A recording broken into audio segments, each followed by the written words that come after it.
तो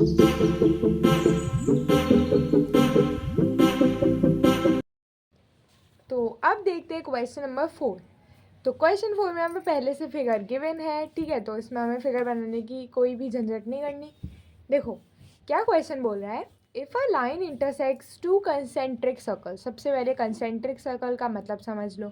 देखो concentric circle का क्या मतलब है कि एक से ज़्यादा सर्कल्स, यानी 2 हो सकते हैं, 3 हो सकते हैं, 4 हो सकते हैं, ठीक है, ऐसे हमारे पास सर्कल्स हैं। तो जो सर्कल्स हैं उनका सबका सेंटर सेम होगा, यानी कि उन सब को हमें इस तरीके से कुछ रिंग की फॉर्म में बनाना पड़ेगा, बस ये समझ लो। तो यानी कि हमारे क्वेश्चन में क्या बोला है, टू कंसेंट्रिक सर्कल्स, यानी कि हमारे पास 2 सर्कल्स हैं जो कि कंसेंट्रिक हैं, यानी दोनों का सेंटर सेम है, सेंटर है उनका O, with centre O at A B C and, यानी कि ये जो लाइन है ना ये इंटरसेक्ट कर रही है इन दोनों सर्कल्स को, circle C1 and circle C2 को ए बी सी और डी पर। हमें क्या प्रूव करना है, ए बी जो है वो सी डी के बराबर है, हमें ये प्रूव करना है। कैसे करेंगे इसको प्रूव, ध्यान से देखना, इजी सा क्वेश्चन है, छोटू सा क्वेश्चन है, थोड़ी सी ट्रिक लगेगी, ध्यान से देखना। क्वेश्चन का सल्यूशन देखते हैं। देखो सबसे पहले हमें इसमें ना कुछ कंस्ट्रक्शन करना है। तो कंस्ट्रक्शन क्या है, draw OP perpendicular to line L in circle C1, यानी कि हमें OP को परपेंडिकुलर बनाना पड़ेगा लाइन L के सर्कल C1 में, जो हम बना चुके हैं।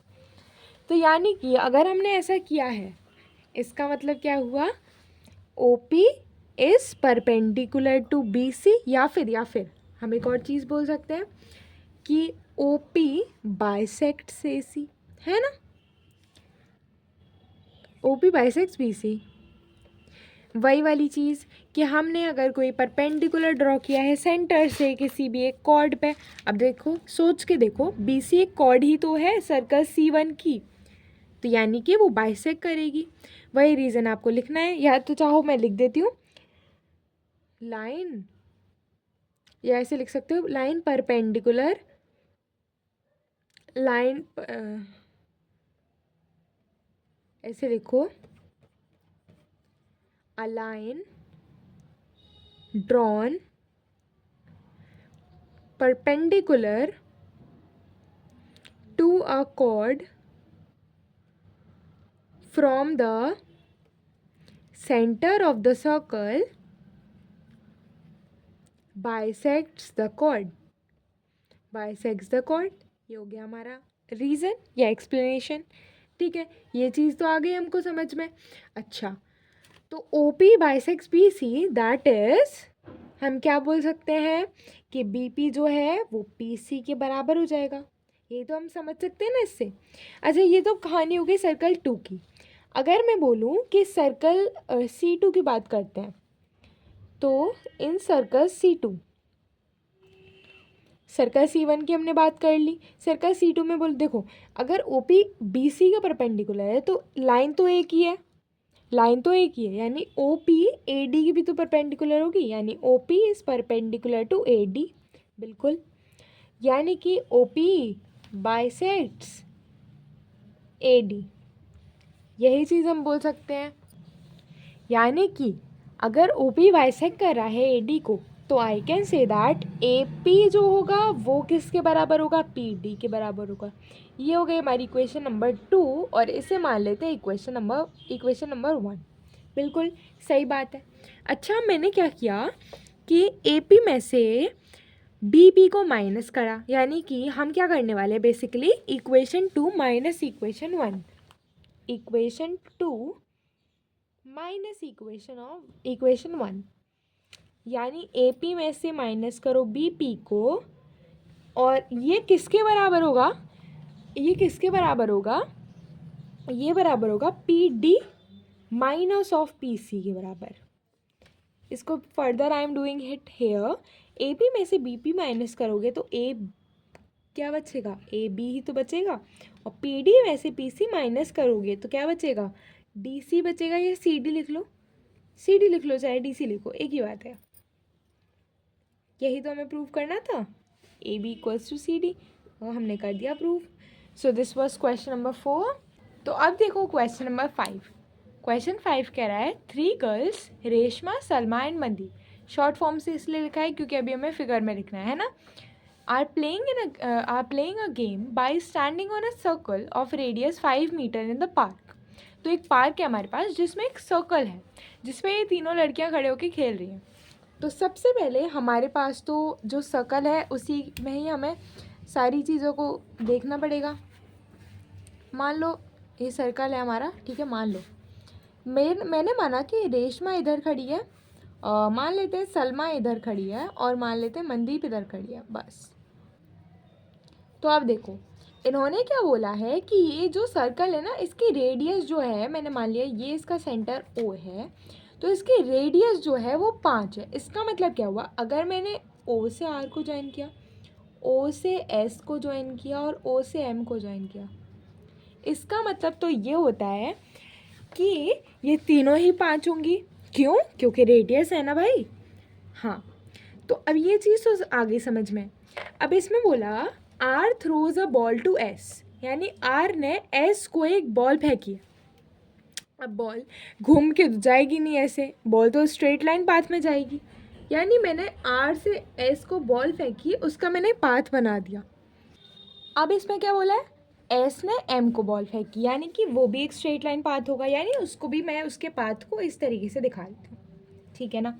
अब इसमें बोला फिर M ने R को फेंकी, यानी M से R को ज्वाइन कर दो, तो ये हमारा ये पाथ हो गया।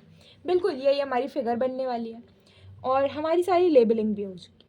अच्छा, ध्यान से देखोगे तो O और S और M और R के बीच में, मान लो O से, देखो ये RM एक कॉर्ड है, RM एक कॉर्ड है, तो अगर मैंने O से इस पर एक परपेंडिकुलर डाला तो यानी कि RM को डिवाइड कर देगा ये वाला परपेंडिकुलर, इसको कुछ भी नाम दे दो, OP बोल दो, कुछ भी बोल दो, है ना। तो ये इसको 2 इक्वल पार्ट्स में डिवाइड करेगा। अब ये वाला डिस्टेंस तो 5 होगा क्योंकि रेडियस है। ये देखो उसने बोला ये the distance between R and S, यानी R S के बीच का डिस्टेंस ये 6 है, ठीक।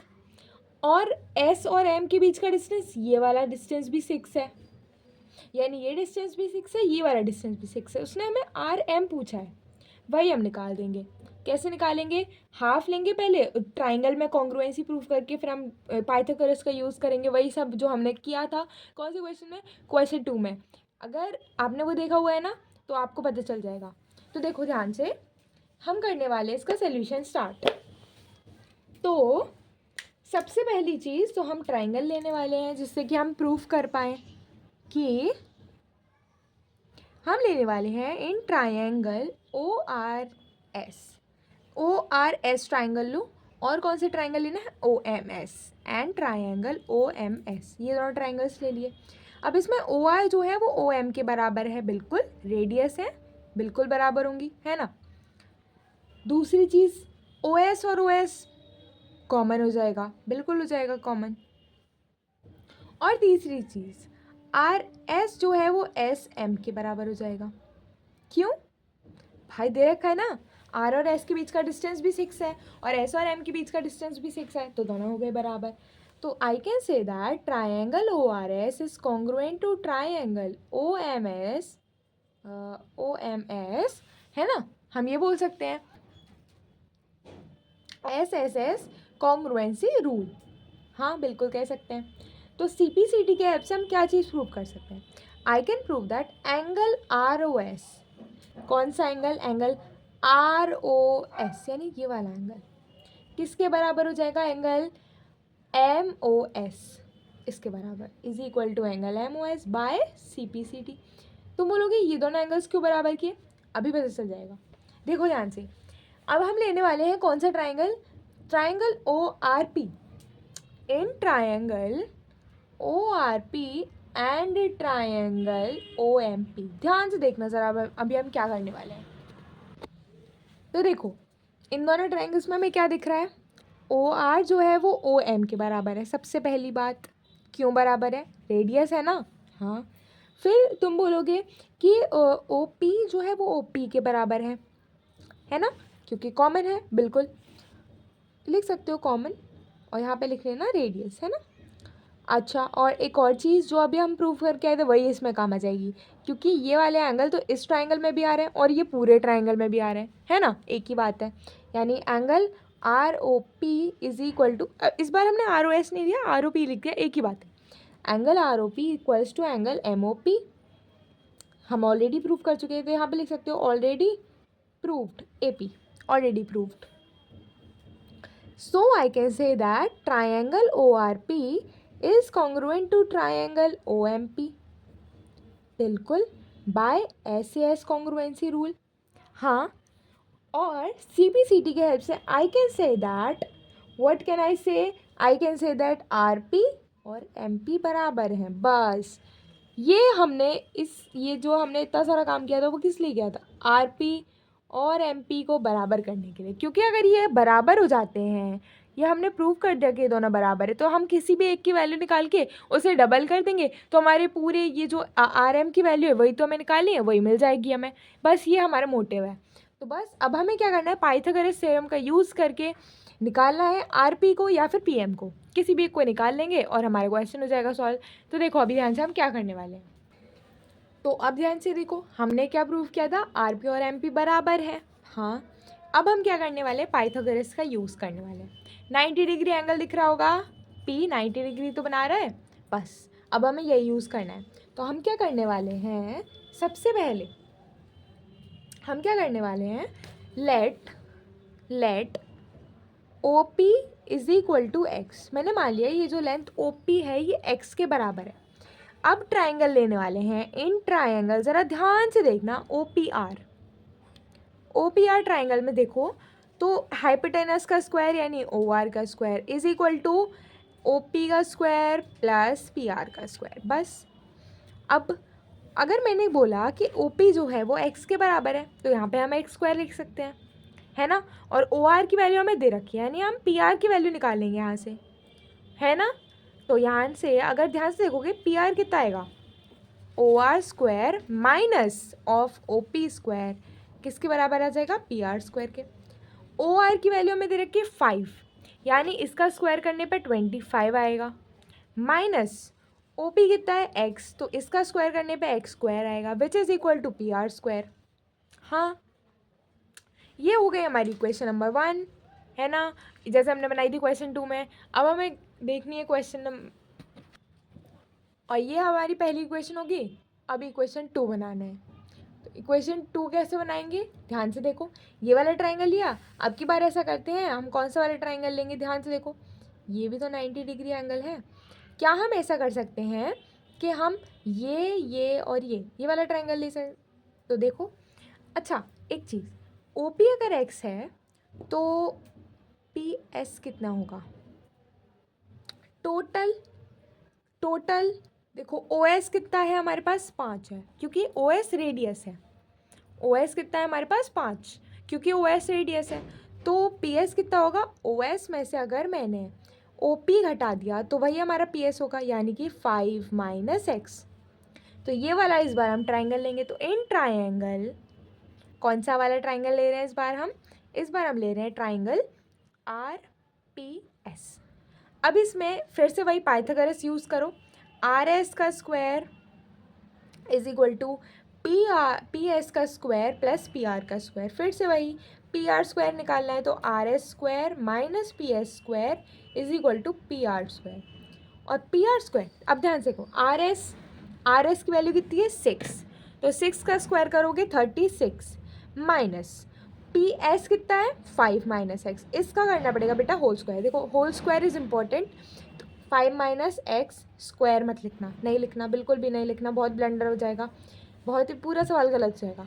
5 माइनस एक्स का होल स्क्वायर, तो इसको ज़रा ध्यान से देखो, ये कितना हो जाएगा 36 माइनस, अच्छा अब लगा लो ब्रैकेट, ये चीज़ इंपॉर्टेंट है। अब इसको खोलो, तो मैंने पढ़ा है कि a माइनस बी का होल स्क्वायर कितना होता है, ए स्क्वायर यानी 25 प्लस बी स्क्वायर यानी कि x square minus of 2ab यानी 2 इंटू 5 यानी 10 इंटू एक्स, तो यानी कि 10x। बस हो गया। इसको खोलो, ओपन करो ज़रा।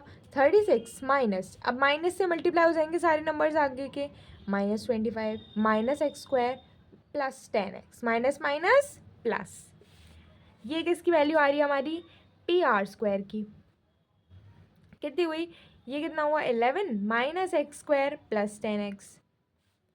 अब PR की वैल्यू एक तो ये है और PR की वैल्यू ये है, ये दोनों हमारे पास PR की वैल्यू हो गई ना PR की वैल्यू। इन दोनों को बराबर कर दो, यानी 25 minus X square is equal to 11 minus X square plus 10x। फिर से अब देखो, ये देखो एक चीज़ बताऊँ, ये भी माइनस एक्स स्क्वायर है, ये भी माइनस एक्स स्क्वायर है, दोनों इक्वल्स के अलग अलग साइड, इसको काट दो, इसको काट दो, हो गया। यानी 25, अब 11 को इधर लेके आ जाओ, 25 minus 11 is equals to 10x, यानी 14 इज इक्वल टू 10x।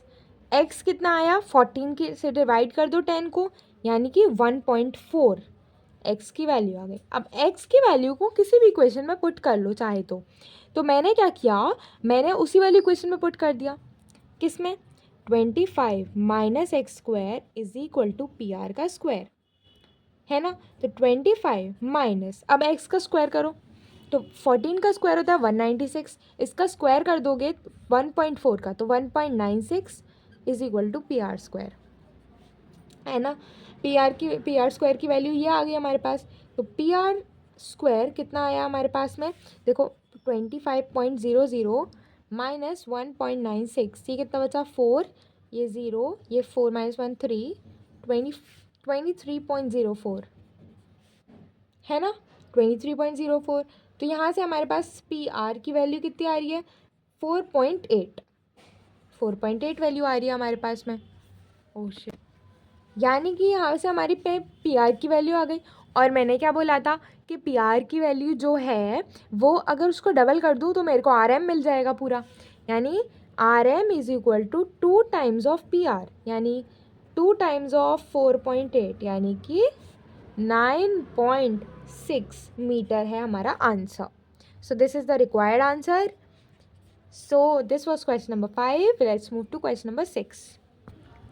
आप देख रहे हैं क्वेश्चन नंबर 6। तो क्वेश्चन 6 हमारा क्या कह रहा है, a circular park of radius 20 metre is situated in a colony, यानी कि एक हमारे पास एक सर्कुलर पार्क है, ठीक है, इतनी बात समझ में आ गई, और इसकी रेडियस कितनी है 20 मीटर, ये बात भी आ गई समझ में। अच्छा आगे पढ़ो। 3 boys Ankur, Syed and David are sitting at equal distances on its boundary, यानी कि ये तीनों लड़के उसकी बाउंड्री पे, यानी कि उसकी सर्कमफेरेंस पे इक्वल डिस्टेंस पे बैठे हुए हैं, ठीक है। यानी कि अगर मैं इससे इसकी दूरी बताऊं तो वो x हो जाएगी, इससे इसकी दूरी बोलो तो वो भी x हो जाएगी, और इससे इसकी दूरी बोलो तो वो भी x हो जाएगी, इस तरीके से। अब ये कह रहे हैं each having a toy telephone to talk, यानी कि इन सभी के पास एक टॉय टेलीफोन है ना। अब देखो, find the length of strings of each phone, मतलब जो उनके पास फ़ोन है ना उसकी स्ट्रिंग की लेंथ बतानी है। तीनों की स्ट्रिंग की लेंथ सेम होगी, क्यों, क्योंकि तीनों इक्वल डिस्टेंस पे, ये बात समझनी ज़रूरी है। तो सबसे पहले मैं इसका डायग्राम बना देती हूँ ताकि आपको क्लियर हो जाए। देखो यहाँ पे ध्यान से देखना, ये मेरे पास वो हो गया सर्कुलर पार्क, ठीक है, सर्कुलर पार्क हो गया।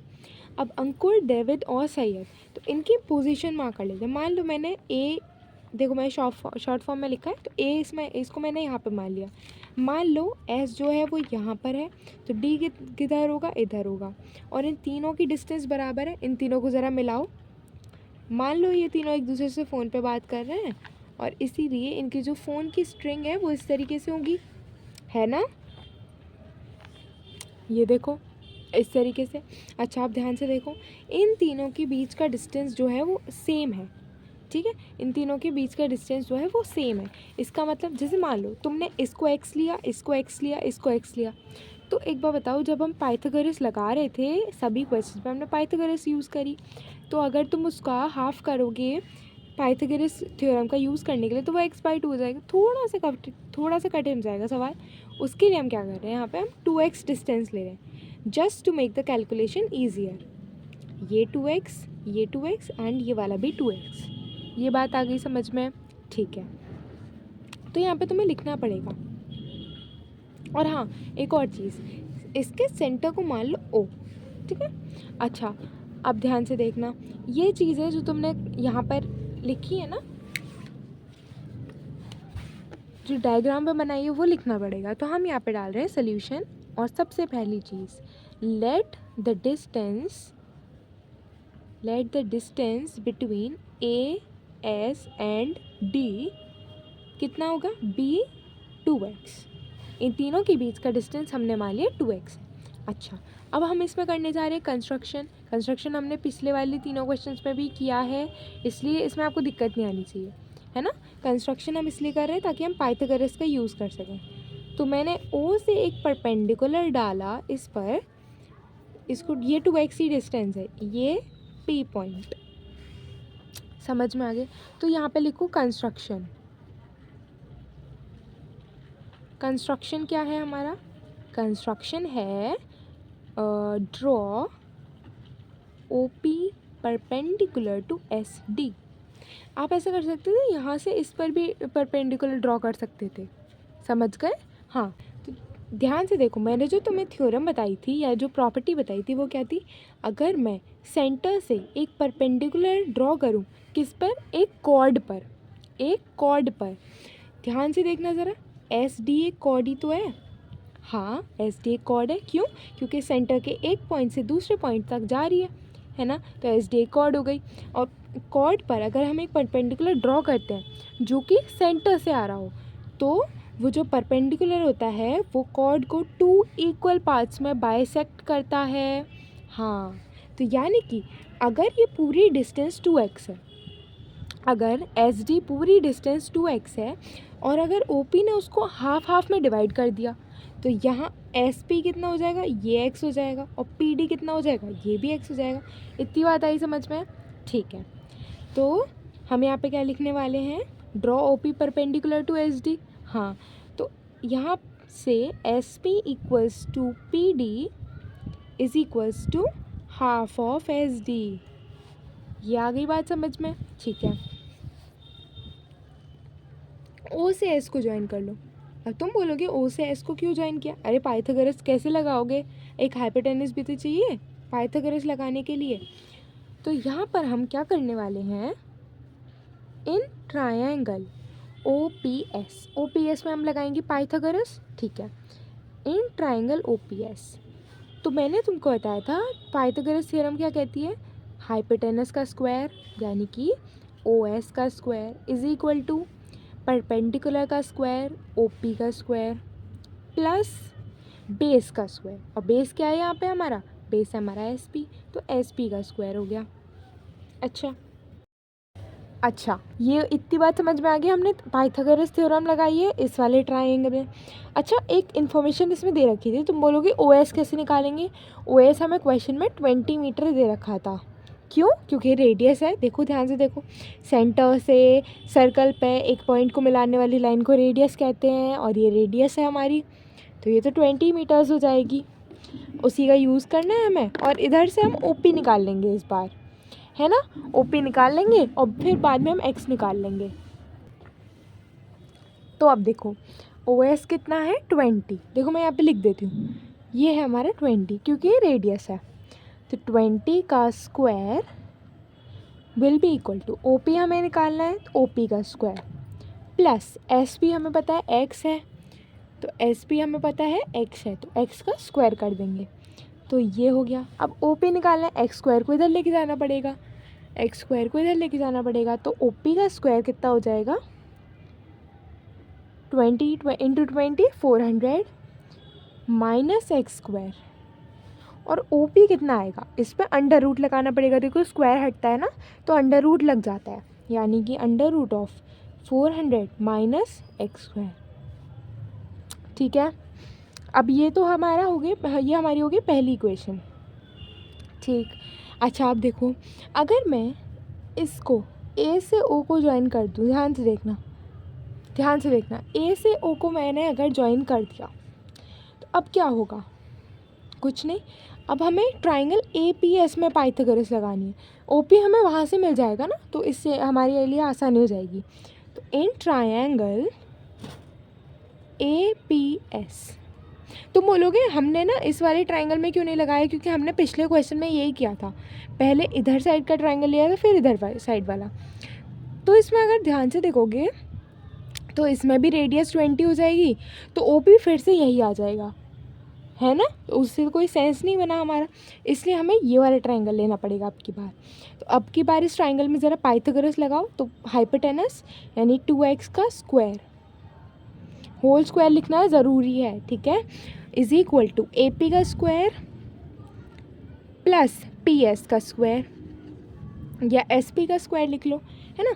अब 2x का स्क्वायर कितना होगा, 4x square is equal to, अब AP तो हमें पता नहीं है तो AP का स्क्वायर ऐसे ही रहने दो, प्लस PS या SP कितना है, x, तो x का स्क्वायर।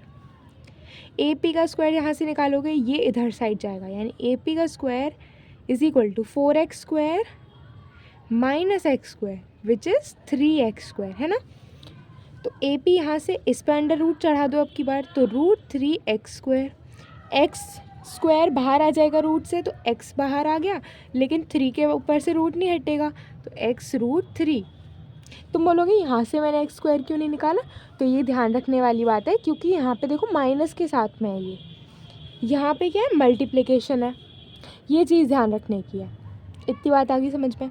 तुम बोलोगे इधर हमने OP निकाला, इधर हमने AP निकाला, अरे तो ध्यान से देखो, AP जो है वो AO और OP से मिलकर ही तो बनी है, यानी कि वी नो दैट, या फिर हम ऐसे लिख सकते हैं ऑल्सो, ऐसे भी लिख सकते हो also AP is equal to AO plus OP, AO plus OP, है ना, हम ऐसे लिख सकते हैं। अच्छा अब ध्यान से देखो, AP की वैल्यू तो हमें पता है ना, AP हमने निकाली है x √3। हाँ, अब AO कितना है, AO कितना है, ध्यान से देखो तो AO कितना है, देखो AO क्या है, हमारी रेडियस है, AO क्या है, रेडियस है, देखो ध्यान से, सेंटर से सर्कल के किसी भी पॉइंट पर मिलने वाली लाइन को रेडियस कहते हैं। तो ये कितनी हो जाएगी, 20 हो जाएगी, यानी AO भी हमें पता है, तो यानी AO कितना हो गया, 20 हो गया, ये 20 लिख लो, प्लस OP कितना पता है हमें, अंडर रूट में 400 माइनस एक्स स्क्वायर।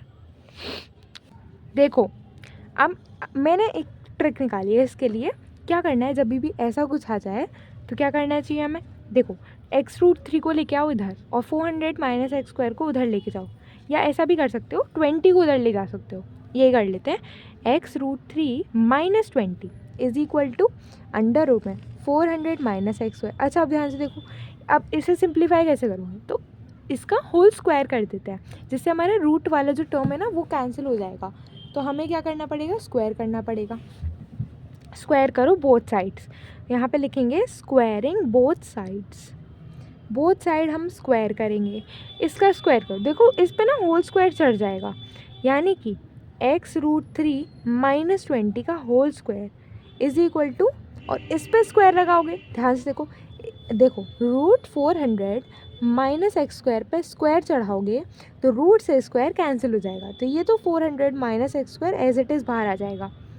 ये कितना हो जाएगा, x √3 का स्क्वायर करो, देखो सबसे पहले x का स्क्वायर करो, x स्क्वायर इंटू √3 का स्क्वायर करो तो 3, तो ये हो गया 3x स्क्वायर, प्लस 20 का square 400 minus of 2 into this यानी 2 2 ज़ा 4, तो 40 into x √3 minus 40 x √3, 40 x √3, हाँ, is equal to 400 minus X square.